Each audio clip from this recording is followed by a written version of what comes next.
Gleðilegt nýtt ár, Birgir. Já, sömuleiðis, gleðilegt ár líka hlustendur. Já, algjörlega. Það er alltaf sama krísan, jól, áramót, fyrsta vikan í janúar í þessu hlaðarstóti. Það er ansið erfitt að negla menn niður í viðtal. Já, það er svolítið erfitt.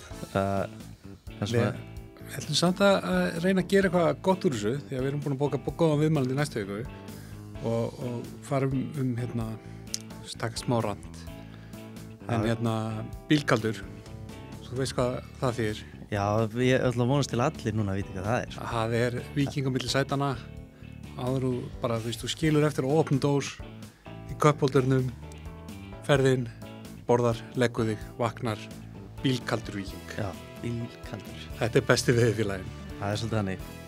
Hann er svona, jafnvel, maður getur valið sér eitthvað prósentilögul, við erum hann í undir 2,25 og beint eftir morgumat.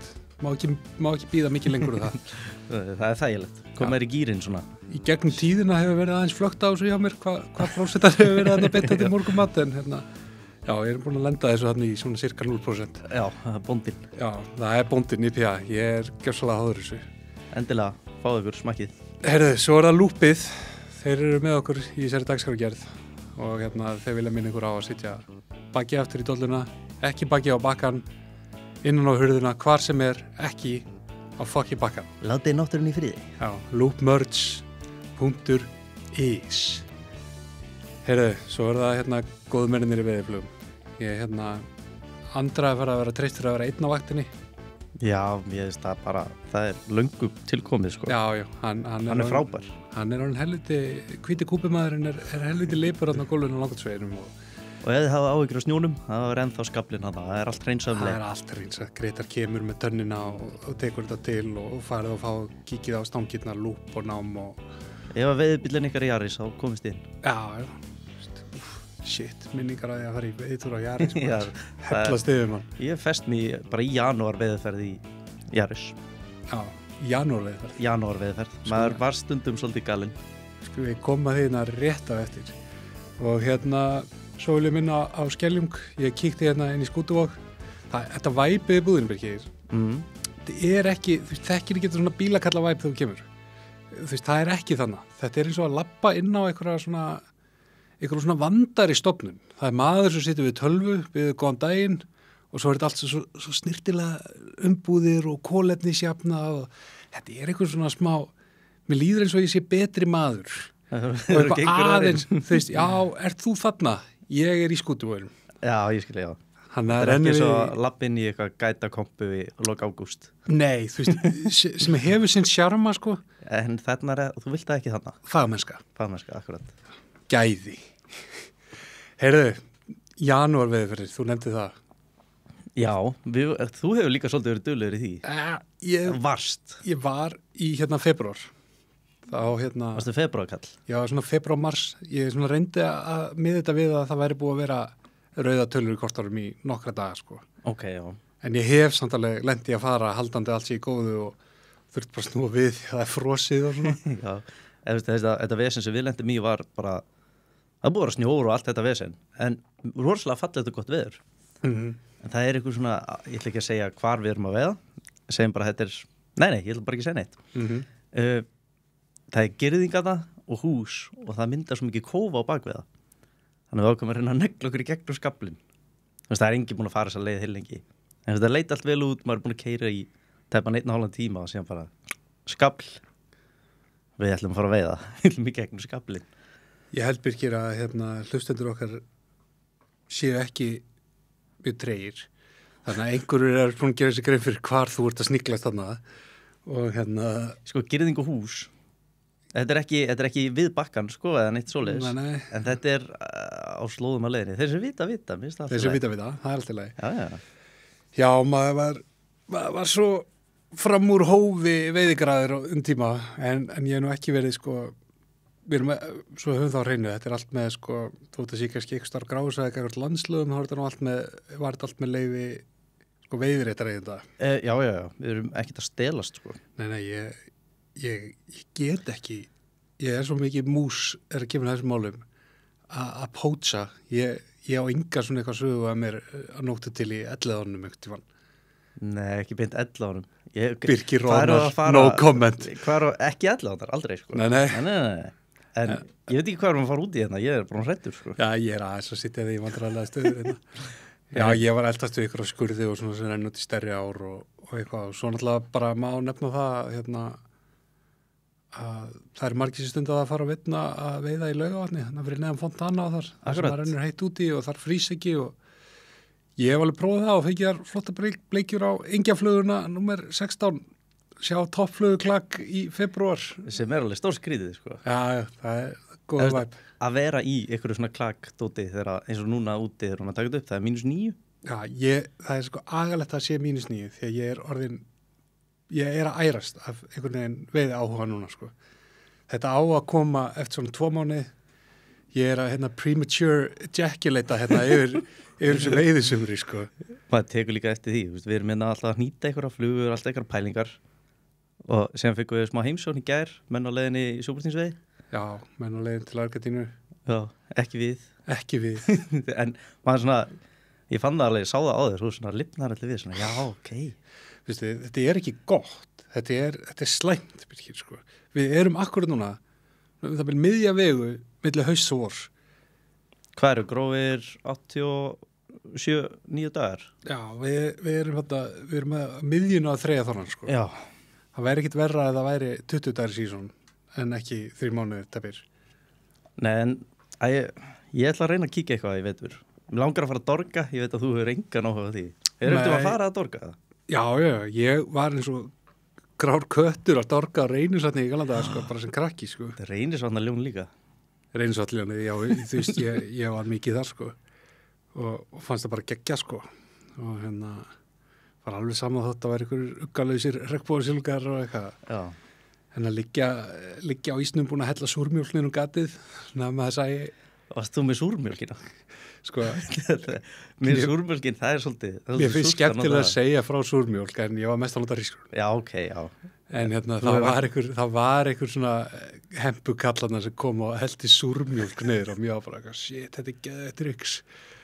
Á það að vera eina ástæðan fyrir maður að setja hrískur nonni til að sjá botnin og sjá kannski að fiskur sittir yfir eða eitthvað. Á súrmjólk að vera eitthvað svona eins og aftur 40 hags eða? Nei, súrmjólkin sekkur já. Og hann bara alveg hvítur botnin, þannig að þú sérð fiskarna syndi yfir þetta og hún svona dreifir aðeins úr sér, þetta er aðeins stærri flekkur heldur en bara með grjónin, þau var bara beint, sko. Ég man eftir að vera þarna ótrúlega fluga sem ég keypti þarna í kofanum á Reynisvatni, Tommy. Hérna Tommy? Já, sem var sko Black Zulu með yngru hakkúl og kúlu. Og þetta voru að veiða, svo var alltaf gamla rækjan. Rækjan alltaf sterk, sko. Ertu að lýsa þá eða krók eða?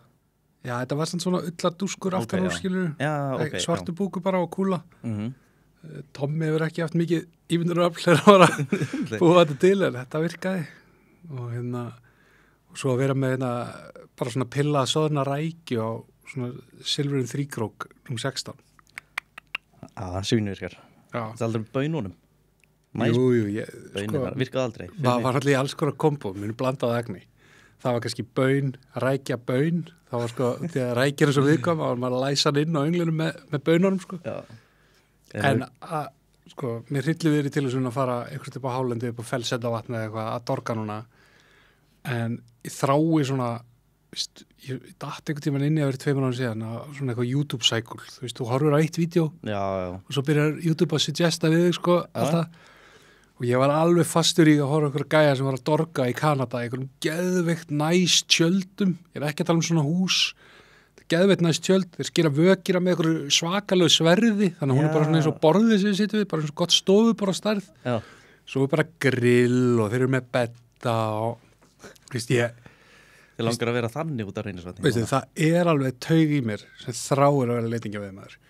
Ég man einhvern tíma var ég settur í það skemmtilega verkefni að gæta upp í hvað heitir vatnið, Tindavatn. Já, upp á heiði. Og ég var með eitthvað spánveri hann sem að vissi alveg hvað var að gera og ég hefði basically ekkert að gera. Ég fekk með bíltúrin í Veiðuvötn. Kofana litla sjó, geggjuð veðri, þú veist, allir með tjaldstólun úti, síðan Víking í köpóldurnum og búin að búa til eitthvað svona sjóða saman grind framan á bílinn með leitingja. Já, og bara stanga gargani þannig eftir allir í ströndinni, sko. Og þú veist, þetta er einhvern veginn, þetta er eitthvað sem að mér finnst ekki vera rosalega mikill, þú veist, þetta er ekki sportið mitt, sko. Nei. En ég var þarna, shit, það gæti alveg verið helviti næs. Ef maður væri bara í góðum hóp með félögum sínum, vera hérna með kælubóksið, Víkinginn, góða músík og þú veist, allan að það veðri var svona, sko.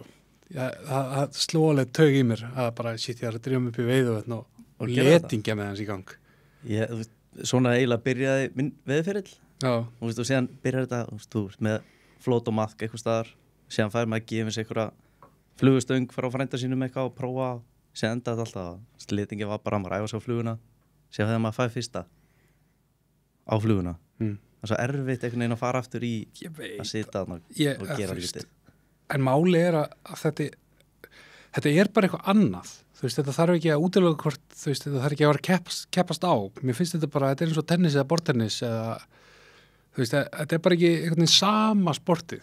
En það er samt ekki endilega ekki að vera sport, sko. Allavega á þessum tímapunkti þá var ég bara, þetta fólk er að hafa það gott. Já. Og ég meina það, sko. Já, það verið gaman að ná þér í þetta. Nei, ég held að það muni ekki gerast. Nei, en þú veist, maður er þræll og maður selur frá sér þessar dagsetningar sem er opið upp í veiðuvötnum í eitthvað annað. Jú.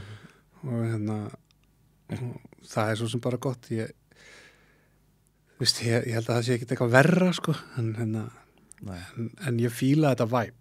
Þú veist, svo var ég að keyra tilbaka og þá var, þú veist, fólk byrja að flikkjast þarna aðgerðaborðinu og byrja svona bækur og þú veist, þetta er ekta veiðmennska. Aðgerða kvíðin í loftinu og svona. Já, ég er skelfilegur með það. Það er að fá svona aðgerða kvíða? Já, ég held sko að ástæðan fyrir að ég byrjaði að veiða að sleppa það er bara verið að mér svo leiðilegt að slæja fisk. Svona ef ég er alveg heiðalög um mig, sko. Það er stór partur af það hjá mér.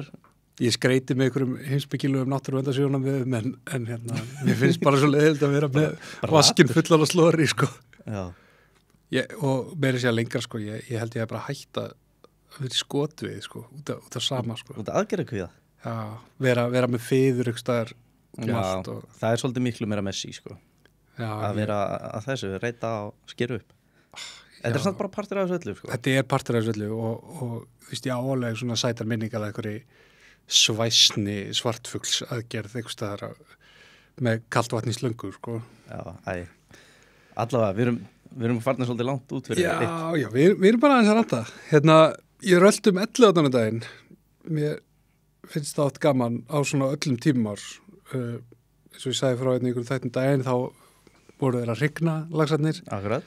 Núna þeir allir búnir að hrygna og farið þeir að bunka þessu upp á svona nokkur stöðum sem maður kannast við. Þú veist, það þekk kannski allir bunkan fyrir ofan stípluna í elláðunum. Það hefur ekkert breyst á lóni sem farið. Þeir eru þannig í nýju kvíslinni, ruglega 50-60 laxar og einhverju með sveppasýkingu og svona eins og þú veist, bara fylgjast með þessu stritið þeirra fyrir lífinu á vettuna, sko.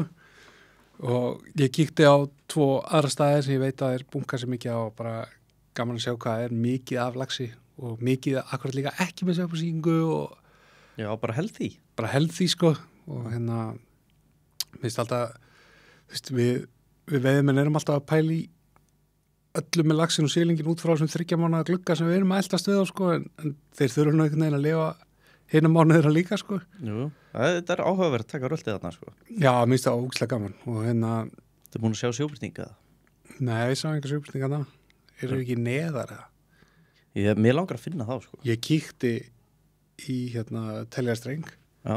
En eins og oft þegar þú veist að veitna, þá er sólinn svo látt á lofti og ég var ekki með polaroidgleru, ég var ekki bytt þarna. The Mission Impossible. Það var svo mikið glera að það var ekki sens. En ég var að vona einhvern veginn að ég myndi sjá einn blettóttan tígur skriða þarna undan bakkanum. Fóru á háa bakkan, sko. Já, ég meina þeir eru þarna, helviti stórir, sko. Já, þú veist, þetta er náttúrulega bara hvað væri gaman að fá að, þú veist, ég væri svo til að fá bara fara 10. september leggja sjá að fá að segja bara gamla veiðhúsið og bara labba upp yfir. Og púpaði upp? Púpaði upp, bara. Ég meina, þeir eru þarna, þeir eru eitthvað staðar á þessum kabla. Einhver staðar. Maður sér það að vera að flakka í teljaranum. Einhver staðar eru þarna 15 sjóbyrtingar sem að enginn er að veiða og það er einhvern veginn ótrúlega spennandi sko. Kannski samt bara fínt að leifa en bara verið fyrir því en mér finnst það samt ég veit ekki hvers að margir eitthvað að sammála mér finnst mjög skrítið að mig bara veiða frá hann stíplu 11 í september. Mér finnst, sko fyrst þegar ég sá þetta það er nefnilega ekkert svo mörg ár síðan þetta byrjaði þá fannst mér þetta að vera akkurat öfugt það er bara veið fyrir neðan stíplu. Ég veit ekki betur til en er ekki aðal hrygningastöðunar upp frá eða er þetta bara alla á? Spurðu ekki Jónas eitthvað út í þetta hann vildi meina að væri út alla á en auðvitað eru þarna mikla hrygningastöður og maður sé náttúrulega bara magnið af fiski sem er hann upp á Frísvæðin er gríðalegt sko. Og bara magnið af seiðum líka sko. Þegar maður er að henda einhverjum pingulítlum flugum að það er á alltaf. Herri, ég sá eitt þar sem að fellur úr þarna kvíslinni sem að lóni var áður hvernig við var þetta? Fyrir ofan stíplu? Austukvísl, allavega, er það ekki? Það er á vinstri maður að vera að grípa bara í vörð marel sko. Er það ekki hægra megin? Ok, ef maður er árbæðalöga megin að labba yfir stípluna í áttina Breiðholtinu þá er það fyrir kvíslinn sem kemur yfir þar fyrir neðan er mikið fuglagargan sem er að éta úr því sem að áinn kemur með hann í gegnum opið þar voru mikið 8 guðlandastekkar 8 stykki sko bara fullvaksnir bara að kjása þeir eru fucking huge sko þetta er einhver smá kótilettur sem eru þannig að mönsa sko þeir eru partar af náttúrunni don't get me wrong en þú veist einhver tíman í desember, janúar hefði allir áttum bara verið lagðar og þeir væri bara út á sjó að geta lónið eða eitthvað, ég veit ekki hvað er að geta eldastu ykkur að sprettiska og franskar í skefunni já þú veist, þeir með bara vera á metró að hámísi franskar sko en þú veist, þetta er gríðilega mikið sko 8 svona rjómatertur sko þeir eru ekki að geta ykkur svifdýr sko nei sko, talandi líka við erum eitthvað að væla yfir frosti og svona dóti -9 úti og leðrætt en samt inni mér er ég mjög ánæður fyrir vötnin og árnar og allt það þú veist, þetta er allt miklu stabíla og bara vendað umhverfi ef maður myndi segja það þannig en svo náttúrulega sá við líka þú veist að nóvember og þetta var bara ógísla hlýr bara hlýjasti nóvember þannig að átnáru opnar þú veist eins og fyrir austan og eitthvað var að keyra þarna daginn og bara stoppaði einni brú og þá voru 2 skarvar fyrir neðanbrúna og 2 fiskiendur frá hann og þarna sá ég skilur 100 metra af einni á sem er 12 kilometrar eða eitthvað það er alveg þú veist, já ég er mikill svona þú veist ég er mikill að þetta sé allt í jafnvægi og eitthvað svona en maður getur samt ekki hort fram með því að það dettur rosalega onni í 2 fullasta dílaskarfa í ykkur lagsveiða sko. Nei, hefur þú ekki séð skarfin eða eitthvað tíma skarf við bakka sem bara allt og sattur þú getur reyla hlupið hann uppi?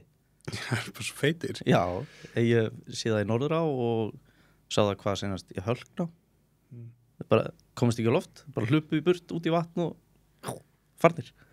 Djúvilega samt fyndið að sjá múkana koma fljóðandi niður annar á haustin. Nú? Þú veist, þeir eru að fara, þú veist, þegar fíllinn er að hoppa úr hreiðrunum, sko. Já, ég sá þetta svo í Selá. Þú veist, þá var að veiða fossinn í Selá með einhverju viðskiptavinni og þá komaði bara fljótandi fram af brúnin á fossinum, sko. Já, það var talað þannig, bara alveg svona hjálparlausir. Já, fljótaði bara eins og gorkulur þetta niður. En það eru einhverja fréttir úr veiðibrannsarbyggir og það er núna, við erum að taka þetta upp 4. janúar. Það er bara núna eftir nokkra daga að verða að opna útboð í Viðalsá. Já. Staðir er búin að vera með ána núna nokkuð lengjur, 8 ára eða eitthvað. Þekki ekki. Já, með minni það. Eitthvað svo leiðis. Og það verður mjög forvitinlegt að sjá með það. Þó að við erum alltaf búin að tala mikið um það að veiðilega sala gengur ótrúlega vel út allt og bara veiðmenn finna fyrir því þegar að bóka sér veiðilega mikið bókað, þá er maður líka farin að heyra því að efnahagsástandi í Bretlandi er farin að hafa áhrif og bara raunveruleiki er sá að það hefur komið afbókanir í flottar ár dýrar frá þessum kunnum sem eru mjög verðmætir því að þeir kaupa vikur og borga í heila vikur allar stanginnar og borga í desember sko. Þannig að þetta verður áhugavert útboð svo ekki sem er sagt. Þegar maður er að spá í það hvað þetta 8 stangir og 3 stanga silungasvæði með sér húsi. Ég ætla nú ekki að setja ykkur að töla á þetta því að það væri náttúrulega bara eitthvað átt í ruglið en maður sér fyrir sér að náttúrulega starir bjóði, þeim lítur alveg að langa að halda. Og maður vil halda það, sko. Já. Þú veist, gefum okkur það. Ég held að Hreggnanes bjóði því að þeir náttúrulega bjóði rángarnar fengu ekki og voru að missa Harlands á þannig að þeim hlýtu bara þeir hljóta að bjóða allana en maður veit ekki meira Fiskpartner, þeir bjóða taka alltaf þátt þegar maður sá það á tilbúðinu þeirra í Laxey Leirasveit að þeim langar í svona Laxey option, það kannski eina sem þeim vantar þá er eitthvað með vötn, sjóbyrting sílungsveið á Hollandi í vötnum og Laxo. Já. Eða samt þeir eru náttúrulega með sogið Þrastalundin. Já. Þeir bjóðu upp eitthvað lags. Þeir nú alltaf bara sogið sílungasvæði eitthvað tímann. Það er mjög gaman að veða þarna. Já, þeir eru með lags, þeir eru náttúrulega með Sandá í Þjórsárdal og svona, en þú veist, það er með lagsið á með þjónustu, gæta og þetta er ekki í sama. Þetta er bara Víðidal svo. Þetta er bara eina af þessum stóru, skilur. Stangafélag Reykjavíkur, ég held að þeir bjóða alveg pottþétt eins og Yngvi kom inn á það náttúrulega var hann smá dramatík með Langá síðasta haust og þú veist, ef við teiknum bara upp scenaríu þar sem er Stangó hefði kannski mist Langá þá væri þeir búin að missa alls í stóra spón úr sínu maski og ég veit ekki, heldur að hefur séð Curb Your Enthusiasm þegar Larry David opnar Spite Store. Spite Store? Nei, ég man alltaf ekki Latte Larry sliðin á Mokka Joe's. Sko, Stangafélagið ekki muni allar að bjóða bara Spite fyrir þessi tilbúða frá Stari. En auðvitað náttúrulega, þú veist, Víðdals á náttúrulega glæsilega, þau eru svo sem ekki að töklast á því. Nei, það er ekki. Ég fór að veiða henni fyrst í fyrra. Já. Mér finnst bara bara ótrúlega skemmtilegt við þessu. Já. Ef þú ert með hann litla ána, hvað er hann, Fitja á hann ekki? Jú. Það er bara svo ótrúlegt upp með Víðdalsanni. Þú ert að veiða eitthvað bara hýlur sem að dempist honi í dýpi sem kemur bara brot. Það er allstað sjóbleikja. Já. Ég var svolítið svona sjokkeraður yfir því. Þú veist að þegar maður vanlega veiði maður sér niður á brotin, tekur hitsi aðeins lengra eða sönreiðin eða eitthvað. Alltaf bara í enda bleikja. Var náttúrulega bara ennþá meira sko. Þetta var náttúrulega alveg krökt þarna bæði í Vatnsdalsá og í Víðdalsá. En þið fengur líka geggjaða birtinga á Urriða sem var náttúrulega að koma þannig upp líka. Já, og ég er að fara aftur. Ég held sér búin að fatta hvar sjóbirtingin liggja þarna á einum stað. Ég er að fara þarna aftur á sama tíma á þessu ári. Ég ætla að veiða eitthvað stóran. Það er planið. Er það sjóbirtingur og bomber? Veðurleifir, allir reyna. Veðurleifir, já. Já, ég finnst það mjög ólíklegt. En það er náttúrulega líka búið að gera þarna við silungasvæðið í Víðdalsá, ekki hvort 2 eða 3 stangir eitthvað leis, búið að bæta þarna inn í einum laxastað því ég hef aldrei veitt þarna, ég þekkit ekki mikið sko. En þetta er einhvern veginn alltaf uppselt, bara ógeðslega vinsælt, flott hús.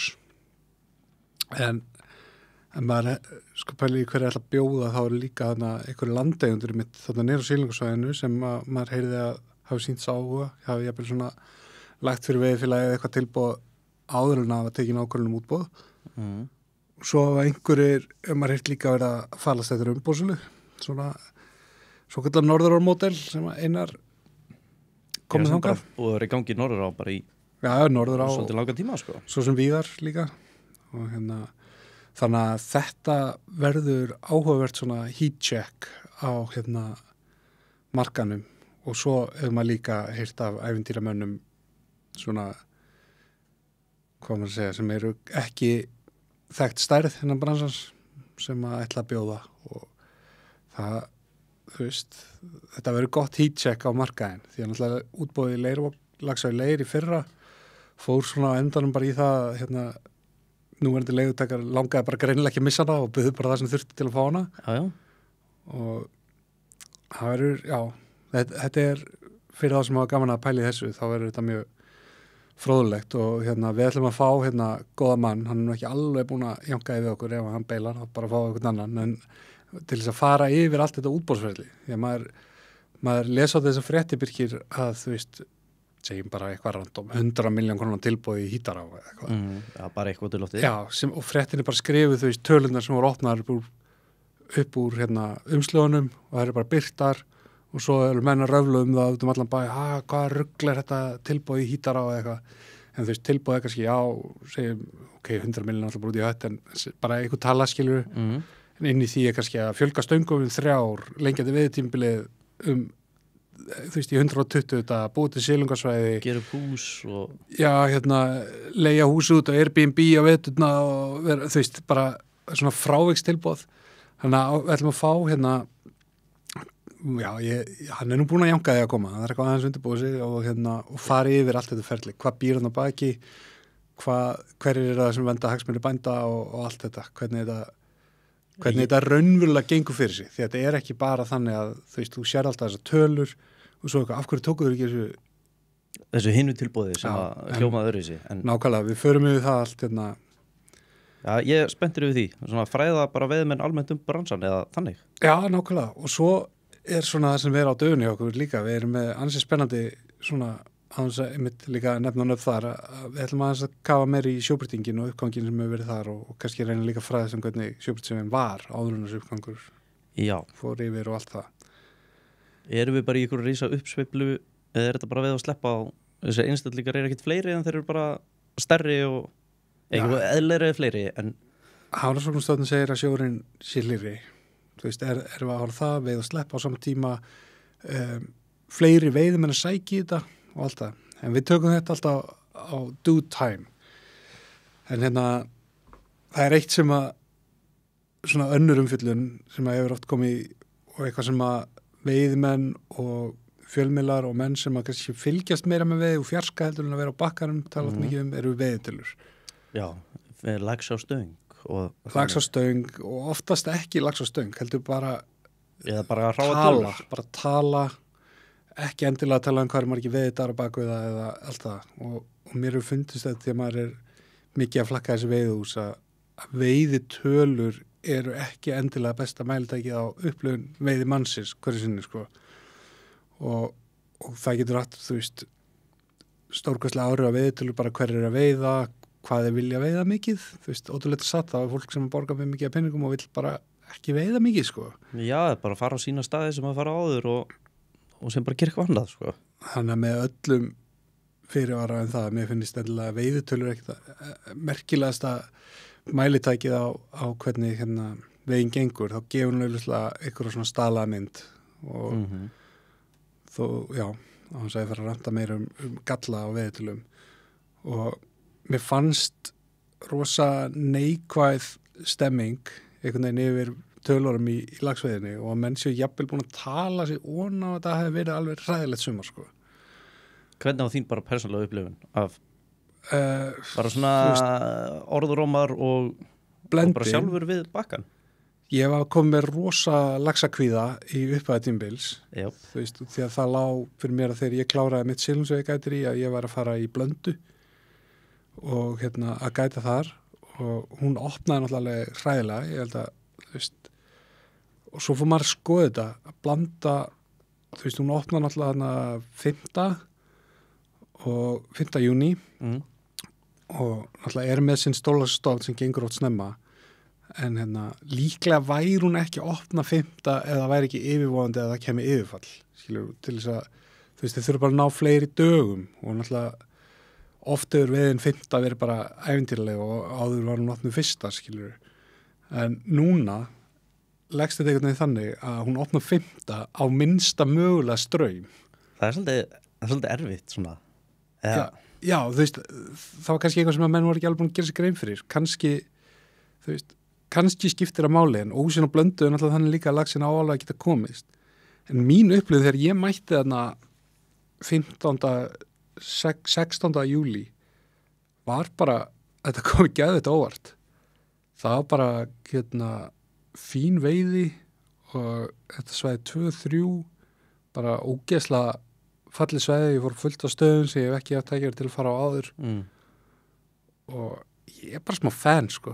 Ég var í 8 daga rosa mikið af svona 80-90 bara alvöru 90 plus, alvöru laxar á þau stvíendu og allt á flótlínu og sönreyjar og svona en ógeðslega mikið á litla flugur og þegar ég er að tala um litla flugur þá er ég bara að tala um mikroflugur, 16 Já, alveg bara pingu. Í jöklinum, þú veist, það var hérna, þú veist, ég var mikið bara með eitthvað 14 og eitthvað, en það er hérna, góða maður sem gætir hérna, Róbert, hann, þú veist, búin að veiða lengi í jöklu og eins og hann sagði, þú veist, maður var alltaf bara með sökkenda og túbu og eitthvað og hann var bara að prófa sig áfram í þessu, hvað takaði litla flugu í Blöndu, sko, og það taka alveg mikrotúbu í Blöndu, sko.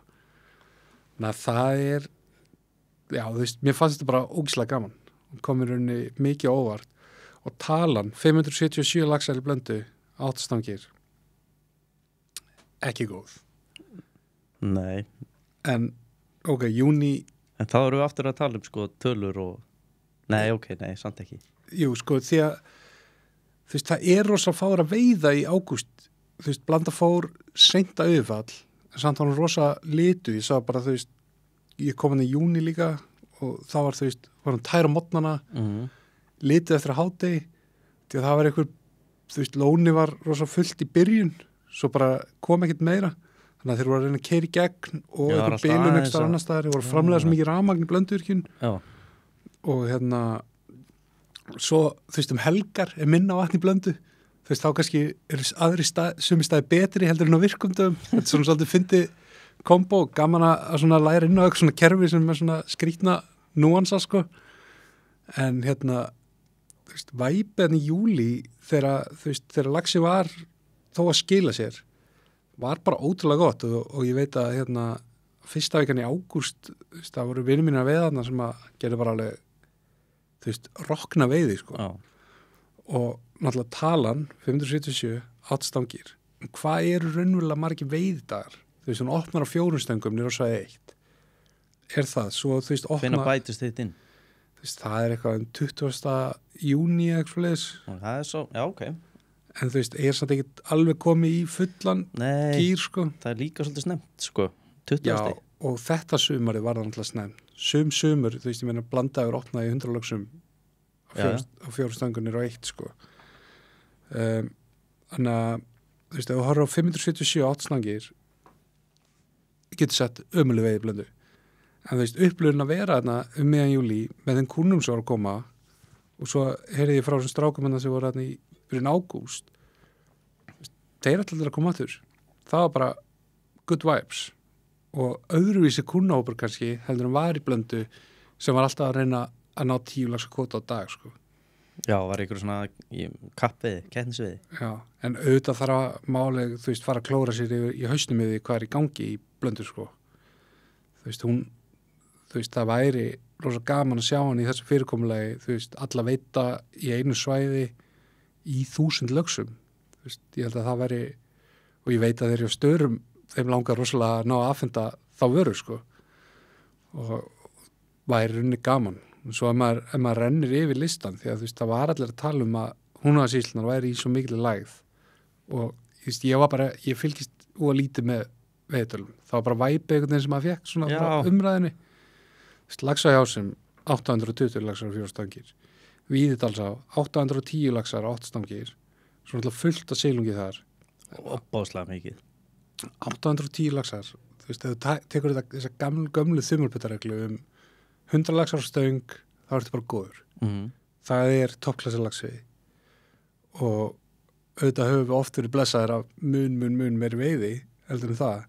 En ef við tölum það sem eitthvað svona benchmark, þá erum við þar við mikið. Þú veist, Vatnsdalsá er neðar með 415 laxa, en allar þessar ár náttúrulega hafa stórlax. Vatnsdalsá, þú veist, það er ekki jákvætt hvað hún verðist vera svona eftir á. Svartá 189 laxar, hún var erfið, ég fekk að reyna það sjálfur í ágúst. Bara fiskurinn kom fyrr heldur en undan árin, svo bætst ekkert í það, líklega út af því að bæði var lítið af fiski sem gekk og náttúrulega Blanda fór ekki á yfirfall, þannig að fiskurinn lá alveg fram í september. Það var bara gott að það niður í Blöndu? Nei, það var bara helviti gott niður í Blöndu. Blanda er hlýrri heldur en Svartá. Það er svoleiðis. Var það ekki góð veið þarna fyrir neðan bara? Hvað heitir aftur stóri veiðistarinn? Jú, Hólmabreiða á Ármót, þú veist, en kannski þú ert ekki endla, þú veist, fólki sem er komið í Svartá er ekki endla komið í Svartá til þess að veiða 200 skilur út í Blöndu. bara alls ekki, sko. Þannig Bara einhenda á... Já, margir jafnvel bara ekki þannig veiðmenn að þeir geti veitt það, skilur. Nei. Miðfjörðar á 522 og 10 stangir. Ég kom við miðfjörðar í september og þú veist, það var alveg ljóst að þetta 1522 og 10 stangir geggjum veiði. Þeir náttúrulega bara orðnir svo fárlegri veiði vanir þarna, sko. Rosa góðu vanir, sko. En það var samt ljóst þegar maður kíktur túnil vestur á, vestur á, já. Að það vantaði smálaxinn því að góður, það var bara stórlagsmættur. Litlu lurkarnir þar og ný, sko. En þú veist, já, virt sérstaklega vanta hann í vesturuna, sögður mér, og þú veist, af hverju þegar hann nefndi einhver krapaflóð, hann rappiði mig sem hefur gerst á okkur tímum og svona, allt mjög skemmtla pælingar. Mér finnst samt einhvern veginn ekki að lesa út í þessu að það sé eitthvað, að Húnavatnssýsla sé eitthvað miklu meiri vandræðum heldur en eitthvað annað, sko. Þegar þú rennur í Borgarfjörð, þá eru allar ár eða undir 100 lögsum á stöng markinu fyrir ofan 2 sem eru Andagilsá og Flókadalsá. Andagilsá er náttúrulega í sínu seiðisleppa. Já, hún er bara í ykkur ferli. Já, bara spýta lífi í þetta aftur. Þannig að við þurfum aðeins að taka hana út fyrir Svega, hún er bara í gönguseiðisleppingum. Grímsá var í ykkurum rúm 800, þeirra Kjarrá í ykkurum 1400, Norðurá í 1350 á 14-15 stangir. Þú veist, ekki, þú veist, þetta er auðvitað ekki eitthvað met, en að þú skoðar, þú veist, bara gamla veðurtúrur sem á, þá er ekkert, þú veist, þá er þetta ekkert eitthvað merki að þurfi kannski að hafa eitthvað stórar áhyggjur endilega. Langá er í rétt rúmlega 1000, þú veist, hún er á 12 stangir skráð, hún er alltaf opnar á 8. Ekki, þú veist, ekki drauma veiði, en heldur ekkert hrun. En við erum alltaf með allar þessar ár í frekar þröngum kvóta, þó að það séu nú með mun víðari kvóta heldur en til dæmis átnar í Húnavatnssýslunum sem við skoða. Og það er eina ár sem er víðasta kvótan, veitt á maðk. Þetta er rosa spes. Mikið drepið, sem er Flókadalsá, sem skila 519 lögsum og ég ætla að segja sér 3 stangir frekar en 2. Og það er bara hörku fucking veiði, sko. Og þetta er áin sem að er buffuð frá day one. Já. Samt með meiri veiði. Þess, það er, maður getur ekki annað en svona velt fyrir sér. Þetta er bara ásum með ósanna, bara hliðin og Grímsá, Reykjadalsá og öllum sem ám, sko. 519 þar og við erum að tala sko Grímsá er í 800. Og tölvöld stærri? Tölvöld stærri, þá að vera stærri stofn og veita miklu fræði stangir og allt það, sko. Og hvað, dreifur eitthvað svona álíktanir á hvað það geti verið það?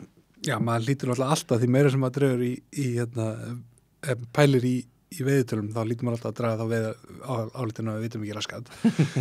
Og ég kemst alltaf nærði þeirri niðurstöðu að ég veit ekki raskat því meira sem ég pæli í þessu. Það er svona, einhvern veginn hefur maður leyft sér að pæla bara sem minnst í þessu. Og ef við skoðum eins og laxa í Dölum sem fóru við 1000 laxa í fyrra, það er búið að vera að fækka stöngum þar, þú veist, hún opnar að velja 4 stangir eða eitthvað svoleiðis, sko.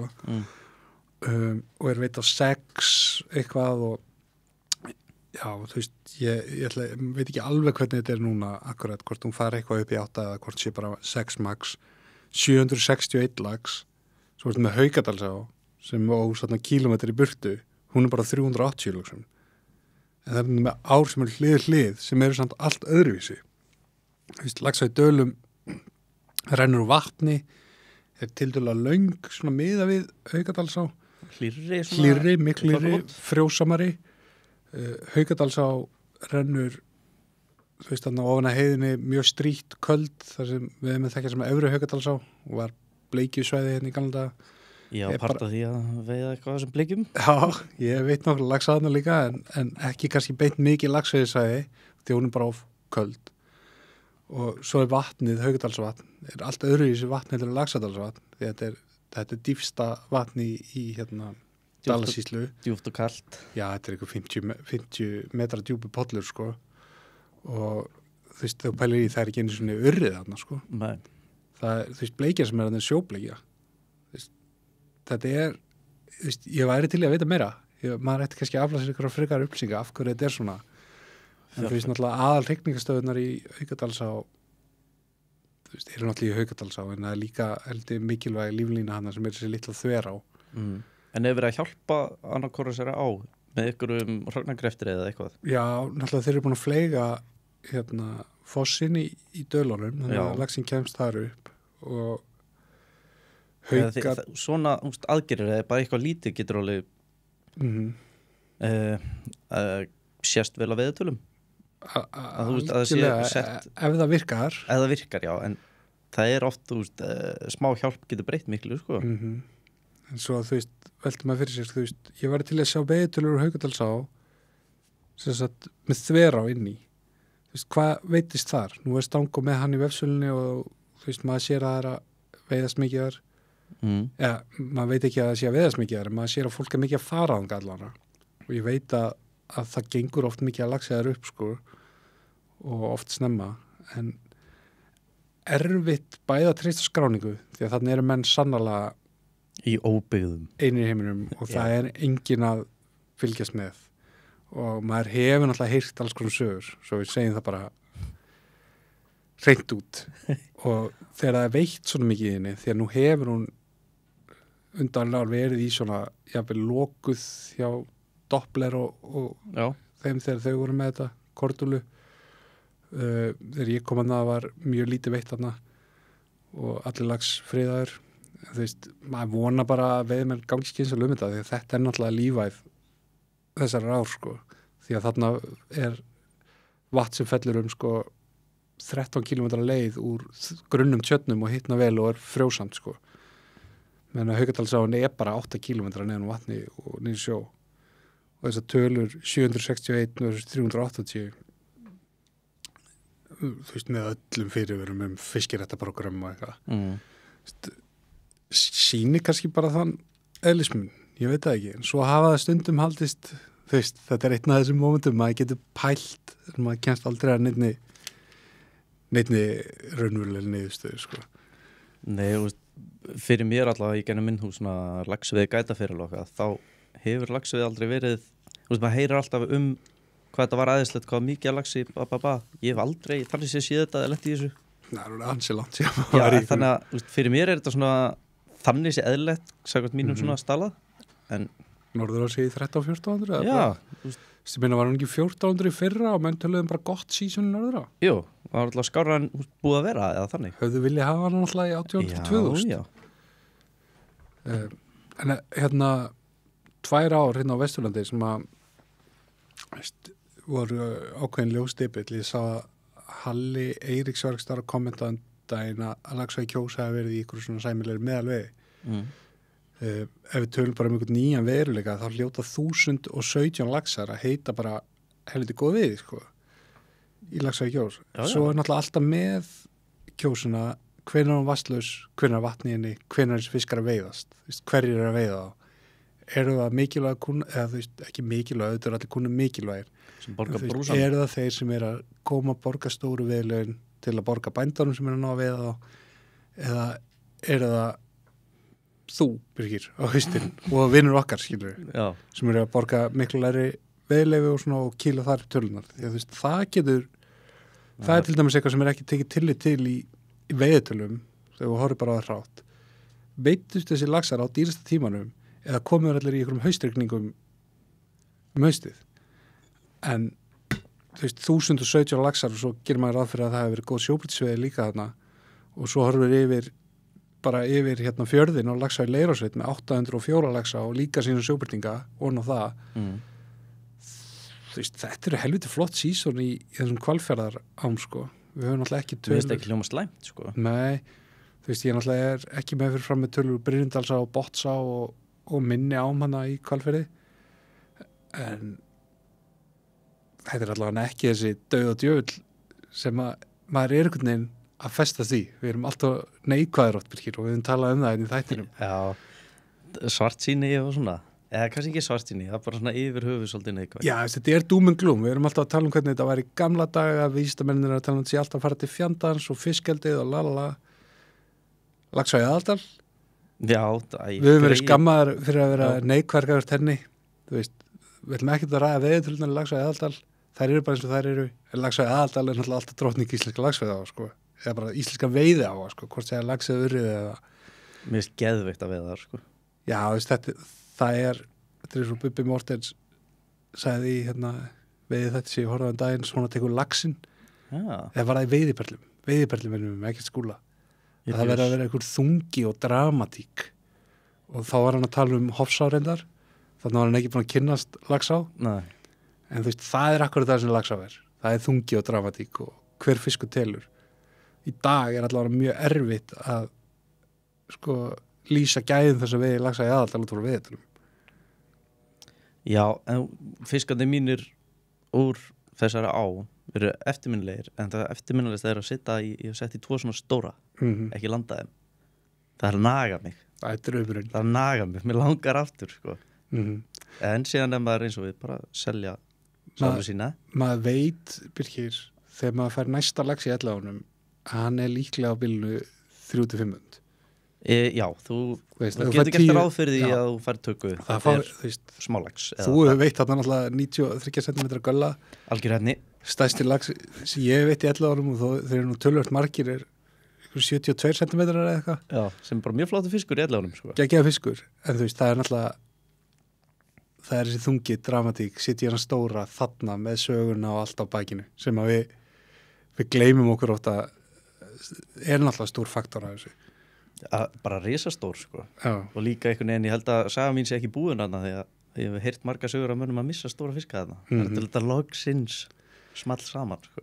Algjörlega, og og þú veist, það er bara þetta að vita, þú veist, þegar þú fær tökuna, er það urriði, er það smálags eða er það 30 puttari, skilur Já. Þú veist, þegar ég vil mér eitthvað stað til að fara að veiða, þá er helviti, þú veist, ef maður ætlar að kaupa sér laxveiðilegi, sem maður gerir nú ekki mikið, en ef maður gerir það, þá vill maður allavega þegar takan kemur, að það sé nú séns að þetta sé 2 ára, skilur. Hvað er þetta? Já, og það er kannski ástæðan fyrir að við erum að kaupa okkur mikið af sjóbrytingslegum. Já. Það er góður séns að heldur stórum fiski og ekki bara einum. Maður er heilt spoilt þar. Svolítið. En svo rak ég augun í eitt annað eða 2 annað sem langar að ræða þig, þú veist. Það eru ár í Dölunum og Skarðsströndinni og sem eru mjög margar sem eru laxveiðar. Það er Glera og Fáskrúð, Flekkudalsá, svo Miða á hinum megin og Hörðudalsá. Mér finnst ég heyra voða lítið þessar ár. Bara svona yfir höfuð. Já, Búðadalsá, Krossá, þú veist. Þetta eru mjög margar sprænur sem eru að veiðast einhverju laxar í og oft hefur bara verið mjög mikil veið í þessu. En svo sér maður sko Flekkudalsá. Þetta er 3 stanga á 112 laxars. Uppselt. Það er þungt. Það er helviti þungt. Það er svolítið þungt. En svona þú hugsar, jú, bara það er svolítið þungt. Það er ekki að tala sér niður á það sem gott, sko. Nei, bara alls ekki. En 3 stangir í hvað? Já. Fallega á, sko, getur náttúrulega orðið heldur vasslaus og orðið svona, ég stundur lýst þessu að þessar ár þetta getur orðið svolítið pollavegi. Já. Þú veist, þú ert með 10 laxar sem snúa allir með hausinn í barð og fela sig og undir grjótum og Svo náttúrulega bara má nefna kannski að það er ennþá kannski of hár kvóti í þessum ám og þetta er self-catering, það er lítið eftirlit, menn að virða kvótan. Eru menn að skrá í bækur? Eru menn að skrá í bækur, allt það. Við leiðum í undirnaflinu, það er nefnilega maður hefur tilfyrir að gangi oft ímislegt á í þessum litlu ám þegar maður er að koma og þeir eru sendi í hringi í eina pollinum sem allir fiskarnir eru í, sko. Með á í Dölum 134 laxar, veit ekki alveg hvernig með sleppingar þar, en ég man að þú veist, það er ekki mörg ár síðan að með á í Dölum var yfir 1000 laxa á. Þegar Einar Lúðvíksson hélt hann stjórnumtöfuna og það var náttúrulega göngusæða sleppingar. Já. Ég las einhvern tímann einhverja eldgamla skýrslu frá veiðmálstofnum Miðá og þetta náttúrulega bleikju á frá fornum fari og ég veit að Stanguði félagi tók þetta á leigu og þetta vinsælt hjá félagsmönnum en ég ekki, það ekki mikla forsendu fyrir að þetta verður eitthvað rosa lagsvið á, sko, eða það ekki verið að dæla sjókungusegum, Hvort hún geti borið eitthvað af lagsi? Hún þess að vorum að tala á hana, Haukadals á rennur og hana heiðinni köld og ekki líkleg, hún hefur þetta vatn til þess að, sem stoppar og þetta hlýnar í sólinni, svo hefur hún þverá sem svona lífað sem rennur úr grunnum tjörnum. Mið á rennur hana beintnir af Bröttubrekku og þar og það kemur hana Hundadals á úti sem mjög köld. Svo verður þetta ansi vasslítið, sko. 134 laxar.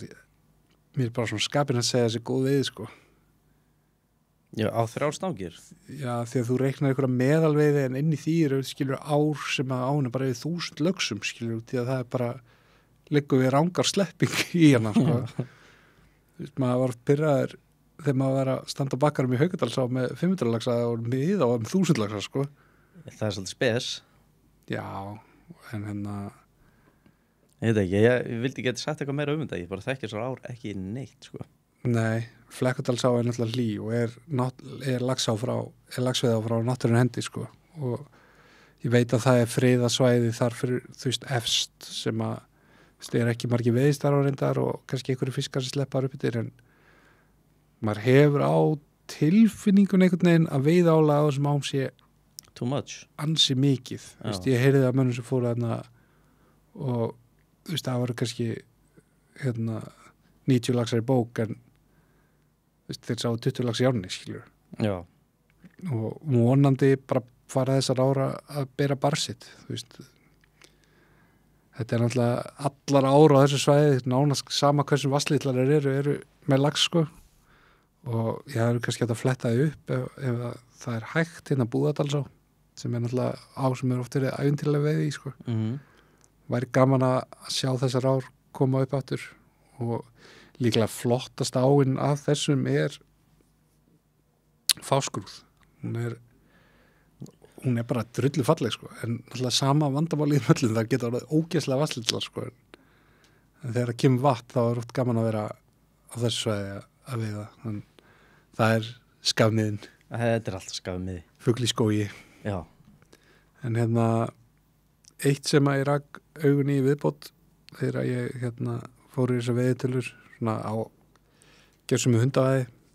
Ef við erum heiðarlega við okkur, Birgir, þá erum við að redda okkur þætti hérna. Já, mér finnst það bara allt í góðu, sko. Við erum að brúa bilið. Þið eru að hlusta á okkur randa eins svona. Aðeins að randa, já. Það er randa, við erum bara að fara yfir senast ár. Á sem að þú þekki vel frá liðinu sumri, Stóralaxá. Já. 934 laxar. Þetta var mjög gaman, sko. Er það ekki? Jú, ég bara að standa þarna við bakkan, ok, þetta voru ekki droslega margir veiðistæðir, ég var aðalega eingöngu bara á neðra svæðinu, eins og það kallast í dag, svæði 3-1. Það var ekki margir veiðistæðir að gefa þessa fiska. En þetta eru stóri staðir. Stóri fiskar, sko. Stóri fiskar og þau voru hérna með vatn líka. Og rosalega. Ég veit ekki, maður er búin að heyra mikið eitthvað yfir sumrunu, af hverju er veiðin svona góð þarna. Ég til þetta að vera 3-1, nóg vatn, netin farin upp úr, allt gætað. Við að slepa. Já, auðvitað. Fjórþætt. Það er endurveiði í svona á. Það sem er vatn, það sem fiskurinn tekur. Bara 100%, sko. Og maður tók alveg eftir því. Það kom alveg tímabilin á milli sem maður sá að það var ekkert fiskur að ganga. En þá voru bara, sé ekki mynd að vinna, við vorum ekkert búin að veiða alla fiskana í þessum veiðstöðum. Nei. En þá var maður bara að vinna í að plata þá sem vildi ekki taka þeir voru glænýr og vittlausir, sko. Já. Og náttúrulega fiskurinn er á þessum stöðum sem að, þú gengur á hann, hann er hér, skilur. Já, og líka mér var svo áhugavert að heyra þessum var að ég sem bara hafði ekki veitt þarna áður bara kynnt mér þetta og eins og maður gerir í þessu gætiri, maður oft bara fer á staðinn og tekur þinn tíma og mæti fyrir og lærir á þetta.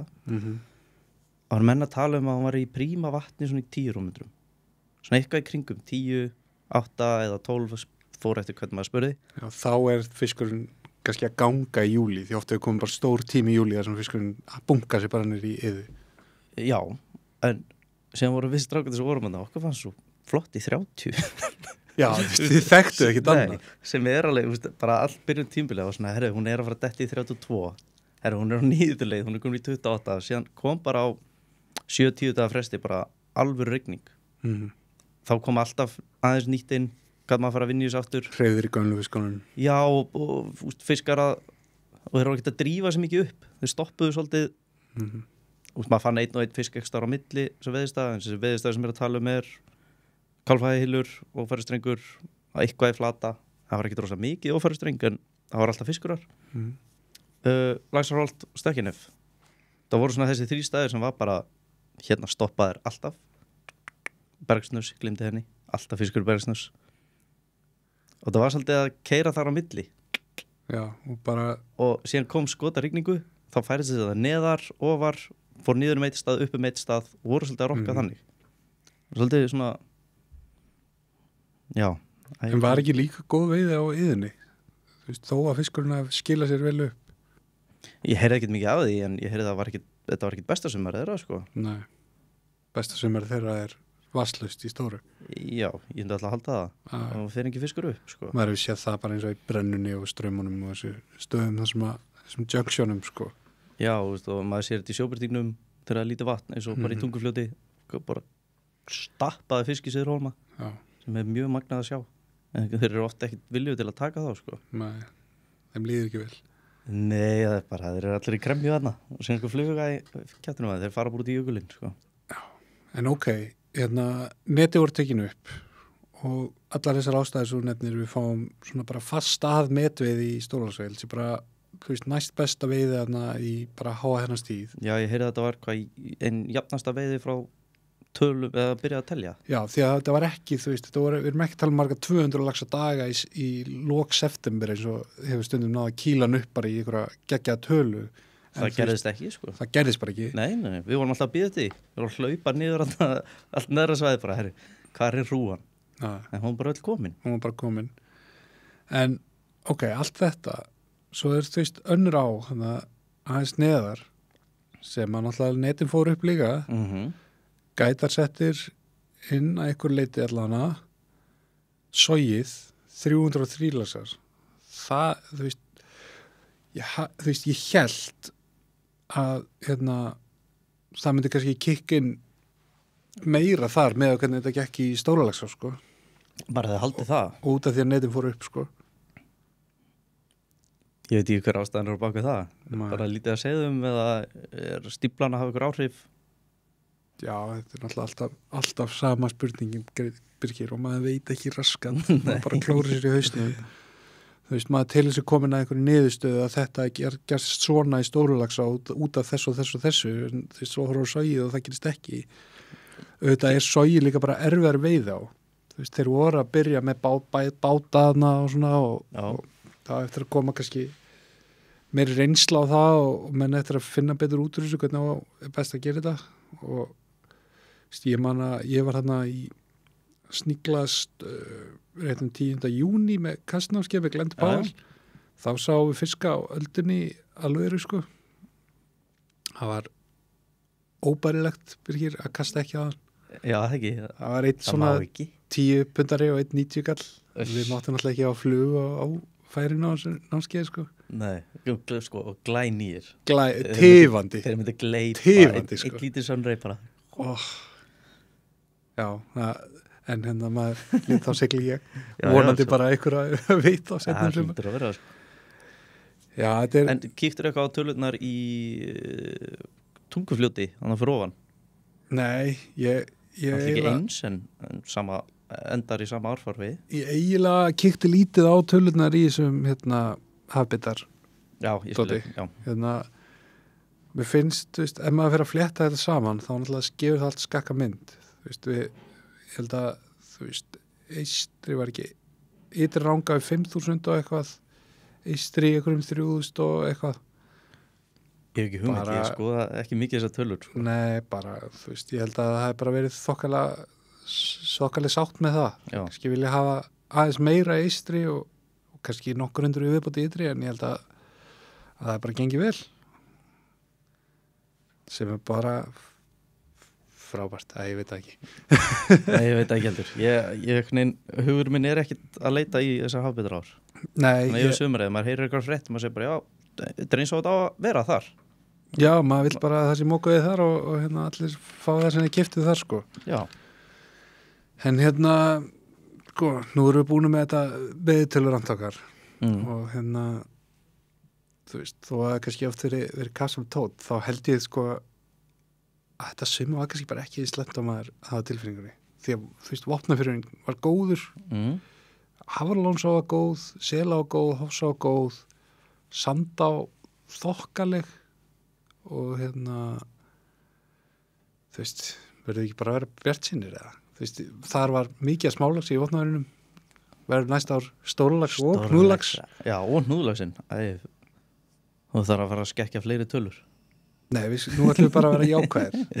Hnúðlagsinn verður skemmtileg viðbót við veðurflóruna. Já, eins og Vésteinn sem með okkur í þessu hérna vill meina, sko, ég og Sigþór verðum framtíða hnúðlagsagætanir. Við ættum eiginlega að fara til einhverju strax. Þetta bara allir veiðmenn á Íslandi, hvort þeir eru gætar ekki, þurfa að fara að tileinka sér hætti hnúðlagsins. Já, hann er alltaf að spyrja hvort þeir sem ekki nýta ykkur hnúðlagsaflugur og eitthvað. Já, ég heyrði ykkur flash flies. Sko, einhvern veginn líka, allt sem maður hefur heyrt hnúðlags hefur svo bara verið ránt að hann sé óvætur, að hann taki ekki flugu á yfirborðinu, að hann sé bara neðst í ánum. Þetta er greinlega magnaða skepnur. Já, fyrsta skipti sem ég sá hnúðlag sem bauður augum, þá var hann á grilli og við borðum hann bara, ekkert salt og pipar upp á hálendi. Það var bara fínt, sko, hann í gengin og já, Artur Bóðarsson vildi meina að þetta væri besti bleiki fiskur sem hann hafði getið. Það er svoleiðis. Sagði það? Já, ok. Ég er ekki alveg sammála því, en Nei, ég held að sko hann veit hann niður í ósnum alveg spriklandi ferskan, sko. Já. En já, ég ætla að leyfa mér, Birkir, að vera bara, þú veist, þokkalega bjartsýnn. Þetta er ekki laxveiðin sem við viljum. Þú veist, þetta er ekki tölunar sem okkur dreymir þetta er ekki laxveiði tölunar sem að menn er að reikna sér niður í útboðunum þeir eru að púsla þessu saman menn eru afturkornir í 30 ára meðaltal, þeir eru að tala veiðina í ánum sínum og senda kúnunum, en þetta getur verið svo miklu vera. Já, fyrir mér er þetta bara eins og þetta hefur verið frá því ég byrjaði í þessu laxastúsi, sko. Þetta er bara þokkalegt ef við tökum frá 2012. Já. 2011 jafnvel líka. En ef við förum að í 2010 og þá eru konar hættulega slöður. 2013 í Borgarfirði var geggjað, 2015 á sumum 15 og 16 í aðaldalunum og þar. Ok, Langá, við viljum sjá hann í 14-1500 lögsum, við viljum sjá Blöndu yfir 1000 lögsum og allt það. En það er kannski, þetta gefur ekki alltaf, ég held líka bara veiði fyrirkomulag og menningin í kringum veiði sé að breytast þannig að það keyrir ekki tölunar á sumum forsendum og gerði, þú veist, bara fyrir ekki lengri tíma en þegar ég var að byrja í þessu, sko. Nei. Þegar það var 10 laxa kvóti og menn vildu ná honum eða reyna ná honum, það náðir ekkert á 10 laxa kvóta, ég veit ekki til hvers að hafa 10 laxa kvóta, sko. Það var bara, það var 100, bara í þeirra kjarra var bara 140 laxa kvóti á dag. Það er svo mikið, já, þetta. Já. Ég get ekki ímyndað mér þetta, sko. Nei. Þetta náist, sko. Ekki eins og þetta búið að vera. Nei, en þú veist, maður var á einhverju minningaði að vera að bera 10 dauða laxa á öxlunum í poka neðan úr Rauðabergi í Kjarrá, sko, 2005 eða eitthvað. Já. Það er að veit svona 14 punda sem var í sér poka. Lítla dauða gangan. Þú veist, það er, já. Ég veist, þetta er, já. Þetta er ekki draumarháðnið, þetta var í loka ágúst líka. Já, ég man eftir fyrst í svona stóri þingvallurinn var alveg út á lampa og ég var bara að verða úlingur, hann var drepinn. Ég gleymi aldrei lappinu tilbaka í myrkrinu með 23 punda. Dauðan? Steindauðan, sko. Shit. Alveg steindauðan. Maður vissi ekki betur. Tókst hann í kótulettur, eða? Hann endaði allavega ekki á disk hjá mér. Það var, ég held að hann var gefin eitthvað. Ég man ekki alveg hvað varðum hann. En það er líka svona partur af þessi að upplifa þetta og við tölum aðgera kvíðan á þann mann nennir þessu ekki og færi sig meira yfir í bara njóta minningarnar og sleppa þeim. Þetta náttúrulega ykkur úrkynjun nútímamannsins. Við erum að leita þetta kikkjuna við okkur til matar án þess að kannski að þurfa að ganga á náttúrulega auðlindir, sko. Já. Djúvill, við erum að byrja við Timbilbyrgir saman í eldvatninu. Já, djúvill spenntur. Það er búið að hellast harkalega mig núna, sko. Þú veist, að ok, ég er ennþá að nýta laxaflugur, ég geri það svona vanlega út í janúar, svo byrja maður að nýta yfir sjóbyrtingin og urriðan og svona. En shit hvað ég er orðin spenntur. Ég eiginlega vona að veri snjór og þetta verði smá ömulegt, sko. Það er smá erfitt, já, þetta á náttúrulega að vera það. Náttúrulega góða við að vera í eldvatni er að hann leggur ekki og hún fer ekki í flóð. Já. Þannig að ef þú hefur þið út úr húsinu, þá getur þú veitt, sko. Það er þess að milju lykkjum og svona.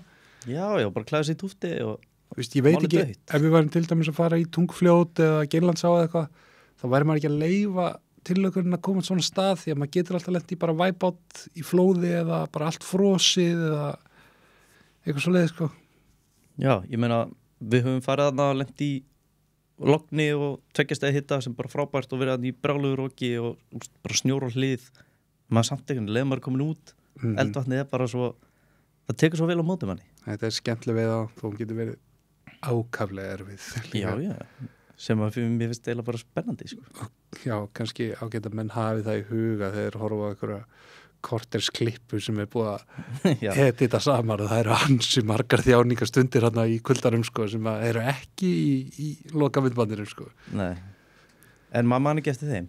Maður man eiginlega bara eftir góðu, sko. Veistu, það er málið, því að nú ert þú að klippa saman vídeo frá ferð okkar í Laxádalinn sem var. Jú. Sem að kemur á Patreon okkar bráðar og mann finnst eiginlega gaman að horfa á hvað þetta var ofta ömurlegt, sko. Þá er ég að tala um, sko, veðrið.